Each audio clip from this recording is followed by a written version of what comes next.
McDan ambassadors, ladies and gentlemen, welcome to the inaugural Distinguished Speaker Session, the McDan Ambassadors Program.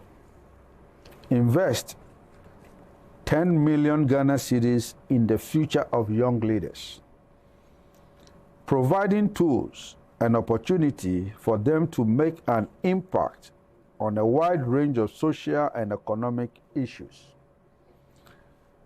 It includes virtual and offline events with thought leadership and workshops to shape your leadership journey. I would like to take this opportunity to announce that an additional award will be presented this month for entries into the McDan Innovation Challenge, specifically targeting the issues of galamsey. This means that there will be 2 awards for October. The health, environmental, and social implications of illegal mining on our country's future are far too significant to overlook. Today,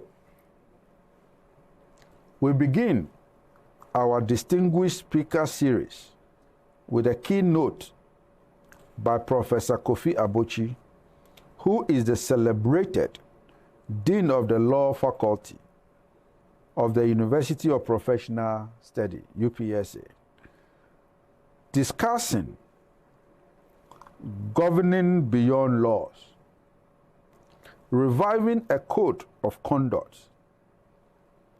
Ghana public lives. Please help me welcome Professor Kofi Abotsi.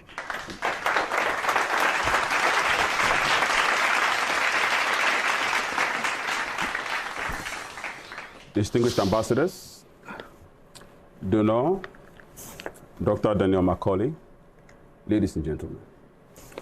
Dr. McKorley remains a trailblazer as far as business and economy in this country are concerned.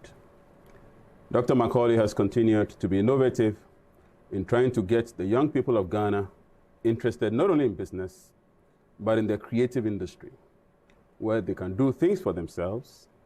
And in this respect, he is someone who is worthy of celebration and worthy of acknowledgement. Ladies and gentlemen, it is a source of great delight to be able to present the maiden McDan Distinguished Speaker Series to an audience as august as you, and to speak to you on a topic I have held dear to my heart. I remain even more so fortified in my conviction as I see the decay of excellence and the values of public service in Ghana's Fourth Republic over the years.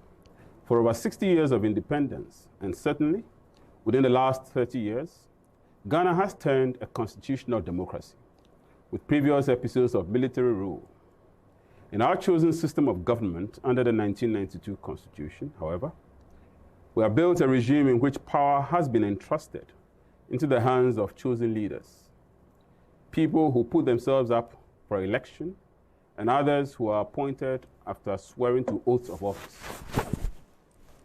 From the standpoint of governance, these leaders are sworn to our service, and as they subscribe to the oaths, they promise to eschew the vices of leadership while serving our interests. Our country has over the many years, been led by those who have come promising to serve the public good, submit to the ethics of leadership, and the defense of the good name of Ghana. In short, Ghana's Fourth Republican leadership has been one which has touted the virtues of ethics and promised the fidelity to good governance. But sadly, the outcome has not matched the promise. Our politics and public service has been dominated by claims and proofs of corruption, abuse of power, naked theft, and the exploitation of the state for personal and party gain. Yet, ethically based behavior in public service defines the true character of a nation. For in the minimum, it establishes the parameters of good behavior and sets standards for leadership.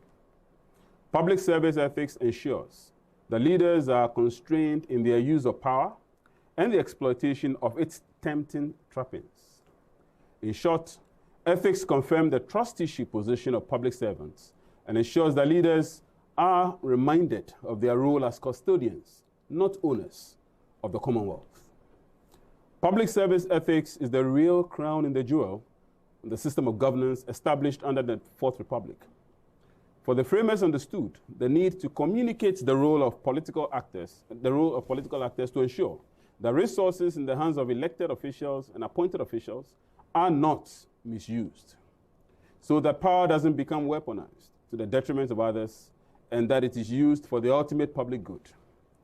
For after all, that is the essence of democratic leadership, the transfer of power from we the people to elected officials who are supposed to be our representatives. Many will readily conclude that our 30-plus year experiment has thus far broadly been unsatisfactory in delivering a system of government in which public officials live within the boundaries of acceptable conduct. My introduction should perhaps give you a sense of the mood and the generally gloomy view of the pedestrian on how our elected public officials have treated power, resources, and the Commonwealth they have generally been elected to serve.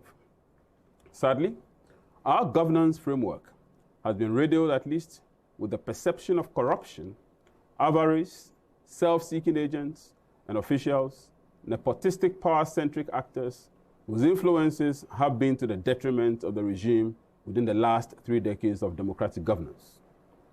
Coupled with a near complete collapse of the social value system, such as ours has become a governance system which has been derided in some quarters as kleptocratic, with everyone feeding off the system and the system being adapted to suit the whims of the managers.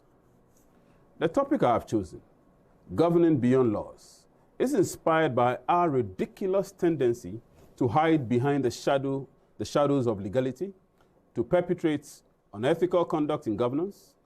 Law by itself, it seems, has become a cover for evil, and it is not uncommon for leaders to justify unethical conduct on grounds of it being legal, permitted by the law or otherwise, not being prohibited by the law.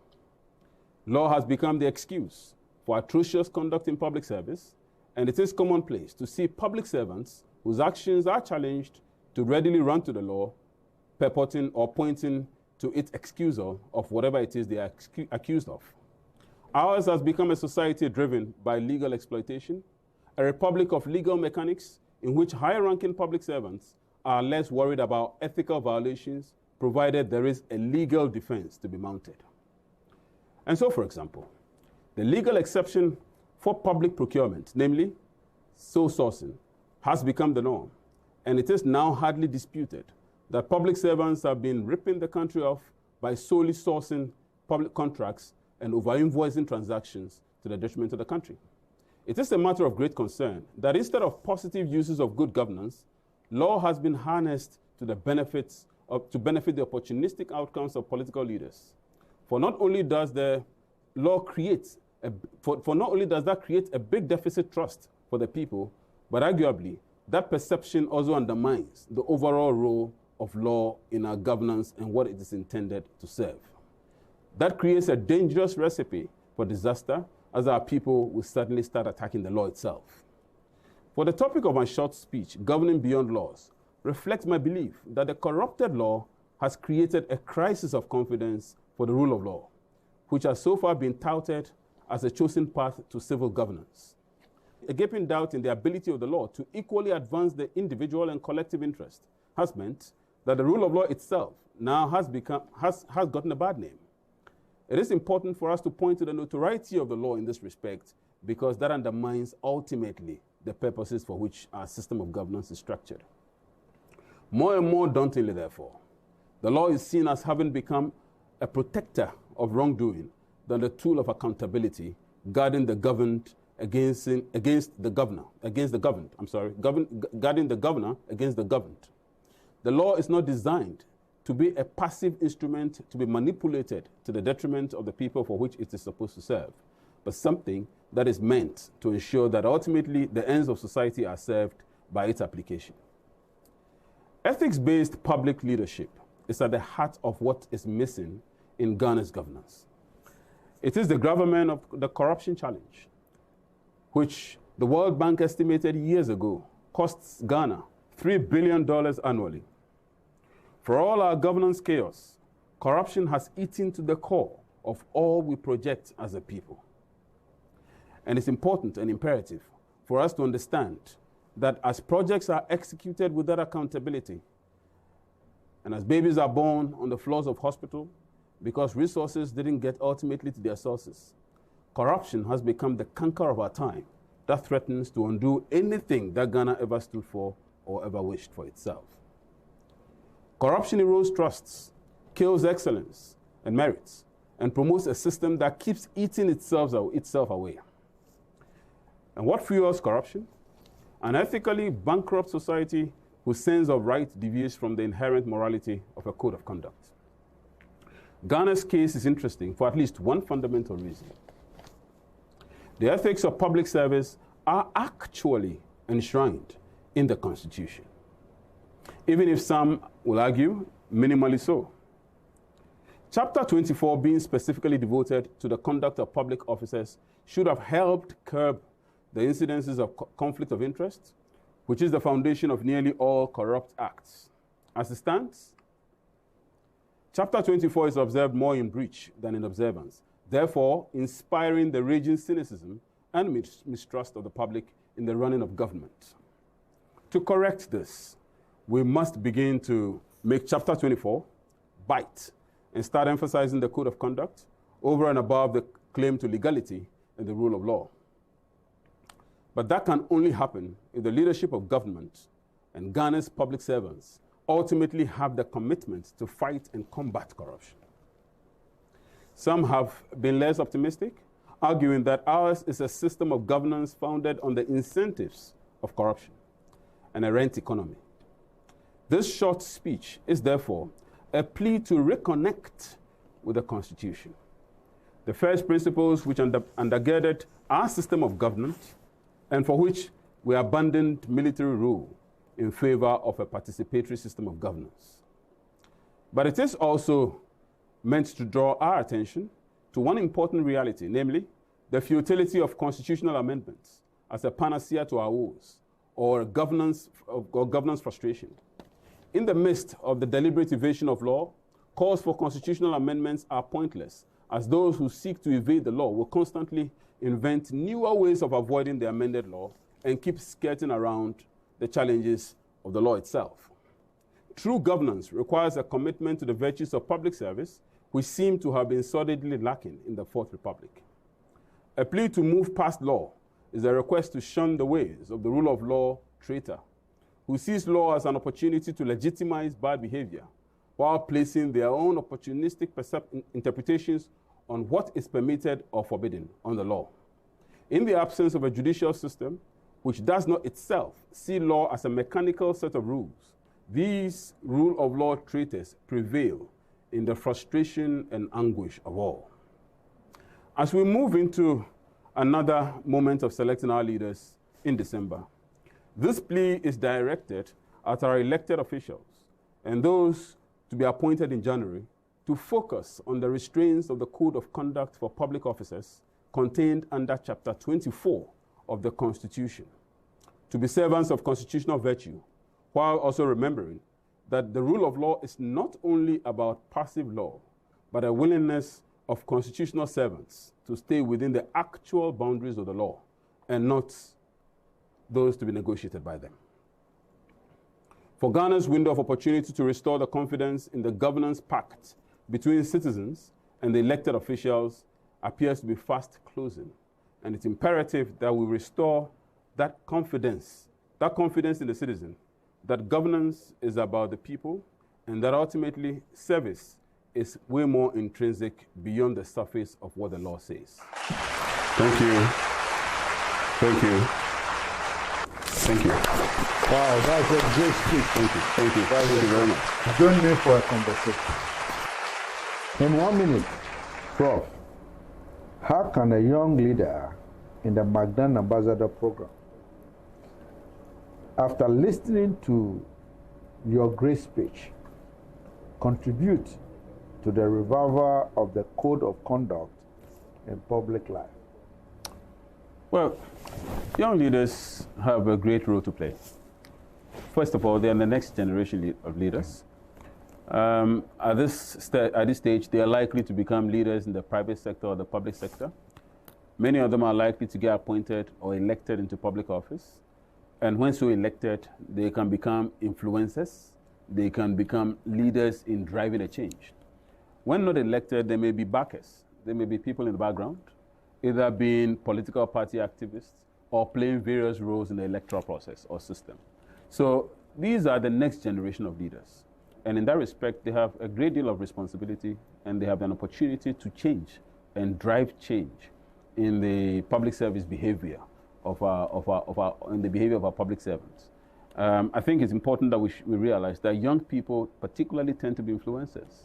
And as influencers, these are people whose words and whose... But when we talk about code of conduct, people think it belongs to certain type of people. How can you break it down to the ordinary ambassador right now listening to you? Well, the code of conduct for public officers, you're right. It's exactly what it is.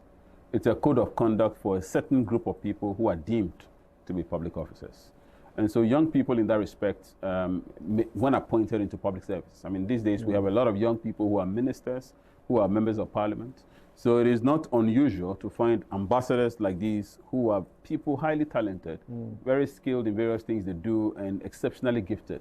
These are the next generation of public servants that we're seeing. And so when they become frontline public servants, we expect that they will drive the change in behavior, public life behavior, as far as Ghana is concerned. When they are not even frontline elected officials, they may still play a variety of roles, including being backers, being in the background, playing a role in the whole value chain of the electoral system, the electoral process, the democratic system.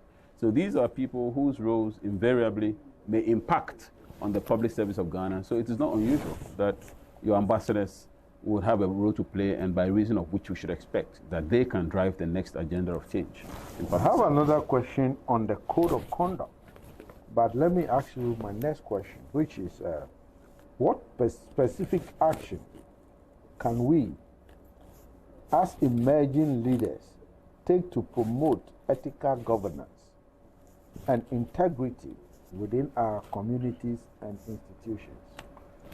I think all of us, young people, older people, we are all members of society. We are all members of smaller communities.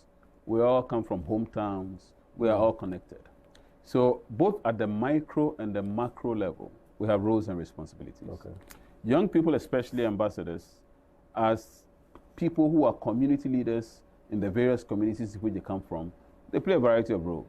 Sometimes they are members of political parties. Sometimes they are members of the district assemblies. Sometimes they are just influential community members. In any of these positions, they play a variety of roles that seriously impact on the communities in which they find themselves. I mentioned earlier that they often also tend to be influencers on social media spaces and other media. Now, as influencers, these young people, and as ambassadors, when they mention themselves as McDan ambassadors, the name McDan goes very far.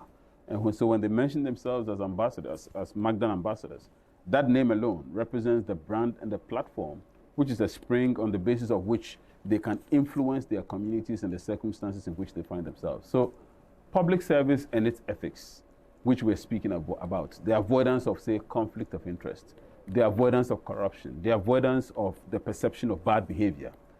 These are negativities that young people can influence and help ensure an about turn in terms of behavioral change as far as their circumstances and the communities are concerned. The young ambassador walking on the street of Choco, where I grew up, by the way.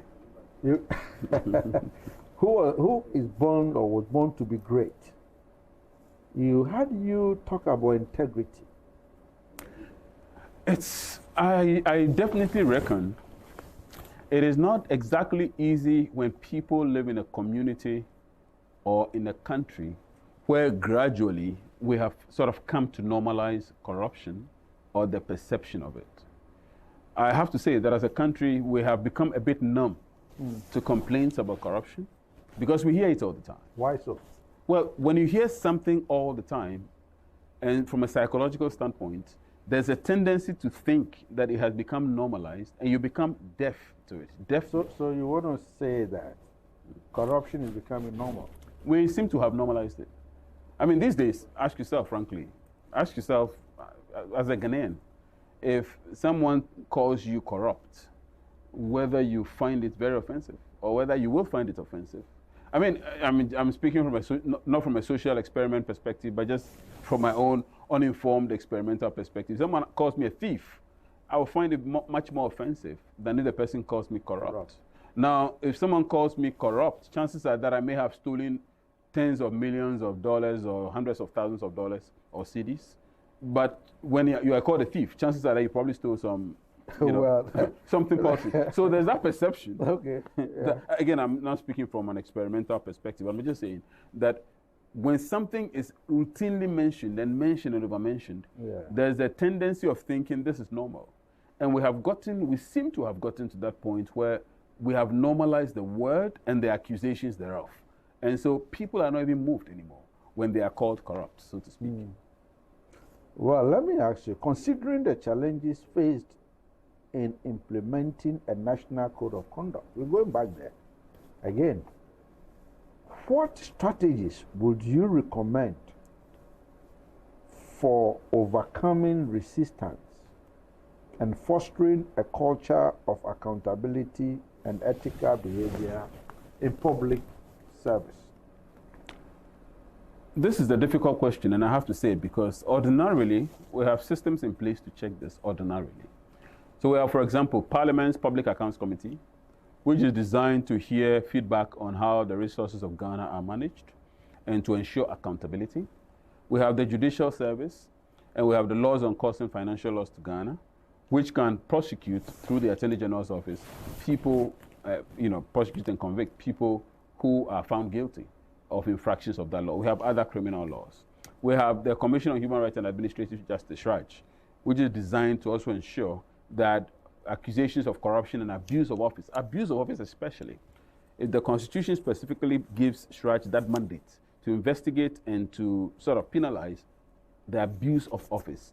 And the abuse of office is a violation of Chapter 24, which is the Code of Conduct that I spoke about. So ordinarily, there are systems in place. Ordinarily, nobody should be worried about extra systems. Question is, have these systems succeeded? I think your guess is as good as mine, that broadly speaking, they appear to have failed in reining in the negative behaviors of public servants while in office. I think the thing, therefore, we may have to do is to go to the root. When the cure fails, and the cure is supposed to be, these instruments are curative, they are supposed to cure misbehavior. But when the curative instruments fail, then perhaps we should go to the root of the problem. Maybe the root is one of socialization. I think as a people, fundamentally, our sense of values have changed or shifted dramatically. Maybe it's always been like this, but growing up as a child, we didn't see much of these. I mean, there was a sense in which people liked good names. Yeah. There was a sense in which families were not too rich, sometimes low-key poor, but they took pride in the fact that their names were respected. Do you want to say that we are losing our values? It seems to me that we've had a value shift, fundamental value shift. And that fundamental value shift appears to now begin and end with the acquisition of money, regardless of the means and mode. If there's a way in which we can, as a country, as a society, go through another evolution in which we identify our original values, that'd be great. And to do that, perhaps we need to use the Commission on Civic Education, National Commission on Civic Education, perhaps, to educate us as Ghanaians in terms of what our civic education, what our civic culture should be. But beyond that, more importantly, at the level of service, maybe we should seriously look at how we induct our public officers. Well, maybe our next sitting, this platform is actually to change the mindset of the youth in this country. You're a high-level professor. I think you need to calm down a bit. I'm a businessman. You are a professor. You need to calm down a bit to let the ordinary brother on the street of Labadi or Choco understand these codes? The code of conduct for public officers is in simple terms. It's a statement of how we expect public officers to behave. So put it this way. Public officers don't represent themselves. The people of Ghana, in the preamble to the Constitution, the preamble is the beginning part of the Constitution, said, in essence, that we, the people of Ghana who have power, we are giving our power to a group of people who should administer the affairs of Ghana on their behalf, in very simple terms. Okay. So in simple terms, the Constitution says the power is ours, and we have given it to somebody or some group of people to administer the affairs of Ghana on our behalf. So in simple terms, public officers don't represent themselves. Now, if they don't represent themselves, then it means that their behavior must reflect the one who gave them the power, the interest of the one who gave them the power. So the code of conduct, in very simple terms, is just saying the public officer must behave in a certain way.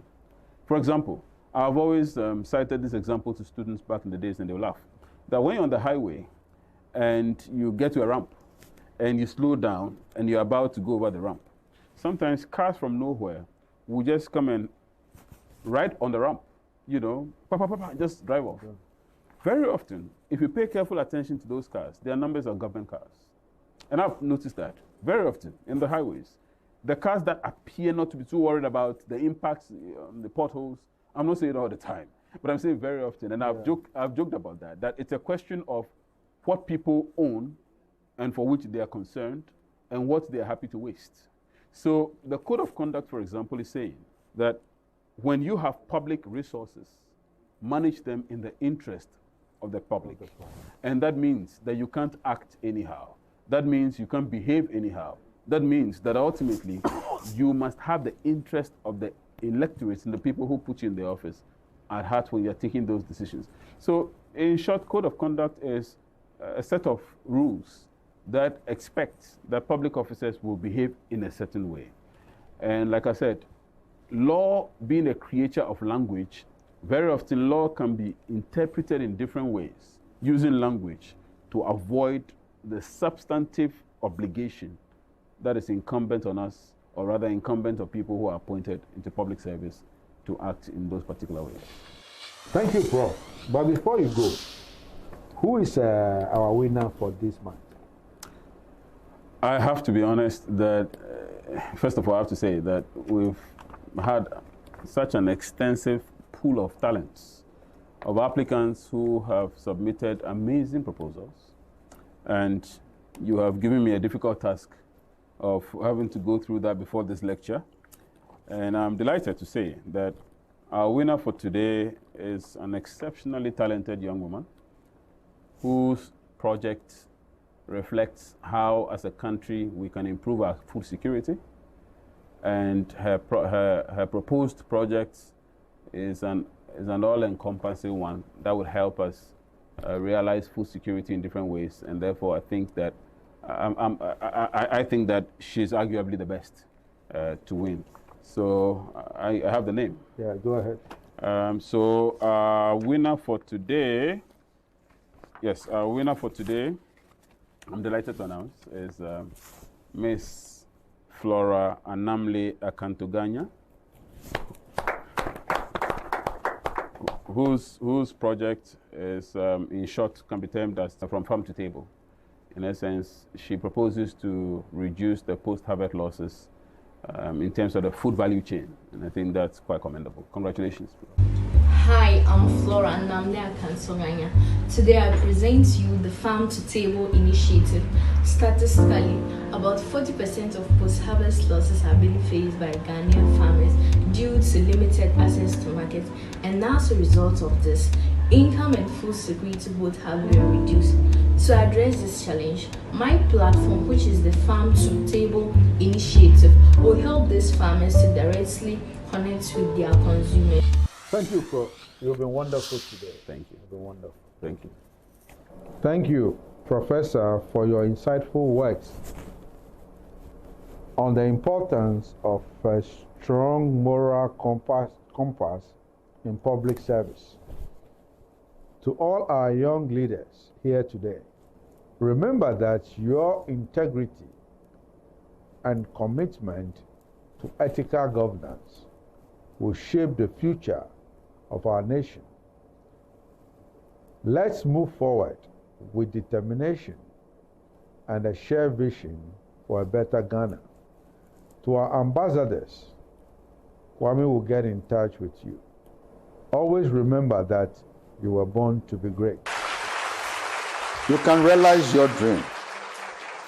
I believe we can support each other, conceive an idea, solve a problem, start an initiative, network, and even get dream funded. On the first day of every month, I will host a great person in my distinguished speaker series. After their presentation, my guests will award 1 Ghanaian from the 10 million Ghana cedi McDan Innovation Challenge Fund. To get started, subscribe to my YouTube channel and sign up at www.mcdanambassadors.com. Whether you just want to learn what entrepreneurship is all about, be empowered to take a bigger challenge, or you are actively growing your business and looking to scale or fundraise, you are in the right place. You were born to be great. Join me and let's get started.